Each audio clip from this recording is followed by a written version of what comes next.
Hey Scrappy friends, welcome back. So today I'm going to be working with Vicky Booton's Bold and Bright, and we have the July sketch for One Sketch Three Ways with my friends Jackie and also Sarah.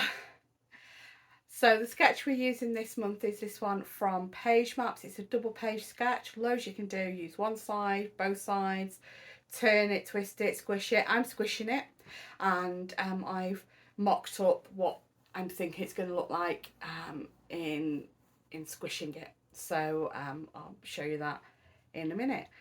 Just before I get going, please check out the links in the description for the playlist to see Jackie and Sarah's videos, also the links to their channels. Go like, subscribe, follow the ladies too.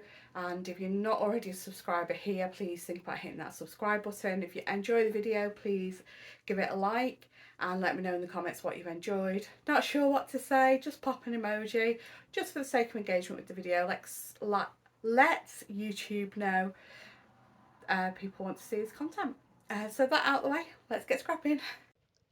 Okay, so here's a close-up of the sketch. There's 5 photos and then 3 smaller ones below. I've used the same number of photos, same orientation, and just shrunk the sizes down much smaller. And on the sketch as well, the the second page, the right hand side, has a journaling spot. I'd forgot to put that on my shrunk down version and just stuck a post-it note there to show you where that would be. So I've got the Vicky Booton project pad for this collection, and I'm just choosing some papers from that pad. So this is the blue background is one of the one of the solid backgrounds in the back of the pack. It is textured, and you'll see that on the close-ups at the end. There's just this really lovely textured look to it. It's not doesn't feel textured. It's just got that textured print on it. I've used then this word paper, sentiment paper from my strip down the middle, and there's a few foiled pieces in this collection. So I've used this black one with the gold stars. I really struggle and come back into on whether to change the black pattern paper with the stars on quite a few times until I change my mind and change the background piece. I was just going to move it all onto this, and then because I've ripped the corner pulling out the project part, which is a me error, not a problem with the project pad. It's just me going too quick. I've then cutting this down to have it as a matte in the middle of the blue piece, which is the main background. The texture piece, sorry, is the print on the bottom of this pattern paper, not the background, sorry. I then, because it's that dark blue onto the dark blue as well, I just trimmed down a piece of white cardstock, so it's just slightly bigger than the pattern paper to act as another mat to then lift those layers of blue at the bottom. I'm now looking for a piece to mat the little photos on and another banner at the top. I initially go with this hearts paper, and you'll see I do actually swap this out eventually. I decide that it does. I'm still, not really loving the combination of papers on there. I cut the hearts as well. So this hearts paper, the hearts go in lots of different directions. So I cut the end of this strip off, which had the hearts going left to right instead of going horizontal instead of vertical. So I had to cut another strip. Um, I then go back to the paper pad because I'm really still not loving my combination of papers, but I end up just first of all cutting out a journaling block. I, looking at this, I'm thinking that Happy Times one, you'll, will would have been better. I thought I only needed a small one because again, I'm shrinking down, squishing down the double into a single, so I thought I don't need as big a journaling block. I think the mistake I've made is I've brought it too far into the middle. It should have been a little bit more over to the right, that second line, so the photos over a little bit and the journaling block over a little bit, or a landscape journaling block rather than a portrait. But I think I rectify the imbalance of that with the embellishing that you'll see I do later. So here I am changing out the pattern paper for the mat for the three little photos, and also changing the banner at the top of the page with this like greeny spotty paper. Just gluing everything down now. So first of all with my white mat, and then the piece of pattern paper to give that second mat.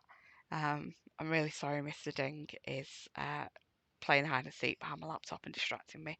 And I'm not starting again. Right, it's gone away now. So I'm just going to, yeah, still sticking everything down here. So after I stuck everything down, I decided I want to stamp. So, me being the genius that I am, stick everything down and then decide to stamp because, that's what I do. uh, I should have really done the stamping first, although to be fair, some of the stamping does need to layer on top of this strip. So there's that circular element in the top right that the title sits in on the original sketch, which is kind of like a scribbled circle, a messy circle. So I decided I'm going to do that with different layers of the circular sticker embellishments, but I want to add a circle stamped piece there as well.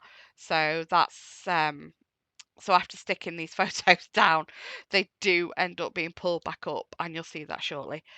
So this little piece with the three small square photos on, I pop that up on some foam tape just to give a little bit of more movement and dimension to the page.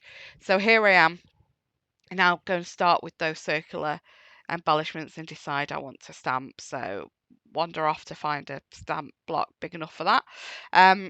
This is a Hey Little Magpie stamp set designed by Sarah. Now, she'd originally, this coffee ring paint splat ring die no stamp is designed as three separate stamps, but it came all as one, which looks great. I've seen people, I think my friend Catherine stamped it all as one stamp, and it looks great. It does look good like that. But I just wanted to use the one ring to begin with, so I've masked off the middle bit instead of cutting it apart, and I've stamped the middle bit. After doing this, which I really like how that looks. I'm really happy with how it's stamped. After doing that, I decide I actually want to stamp the middle ring, the second ring. I do start by putting some post-its down to mask off the stamp, and then decide no, because I am going to want to use these separately in the future. So let's just bite the bullet and do it now. And I've cut them apart. So they're really, really easy to cut apart. You can see I just used some standard scissors there. I just bent it in half to get uh, a bit of a hole between the two rows, and then put my scissors through that to then cut out around the rest of it. And I do cut the middle out as well, so I've got that as a separate blotch stamp too.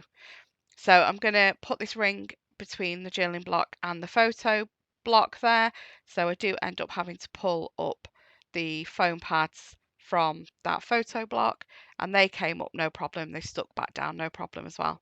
So I'm just sticking everything back down that I've pulled up for the stamping, and I do leave this journaling block a little bit further out than it was originally, because I just think it needs to be further over, and I'm hoping the embellishments I add later, as I said, rectify how imbalanced that looks, because it's not far enough right. So I use a post-it as well to mask off the other layers of the layout, to just get that ring stamped in the corner on the top layer. And then I'm using another stamp from this set, which different paint splatters, and using them just to add a couple of more little details around the page. So that's all stamping. And you can tell these stamps are new because I'm cleaning them before I put them away. I'm not putting them away dirty.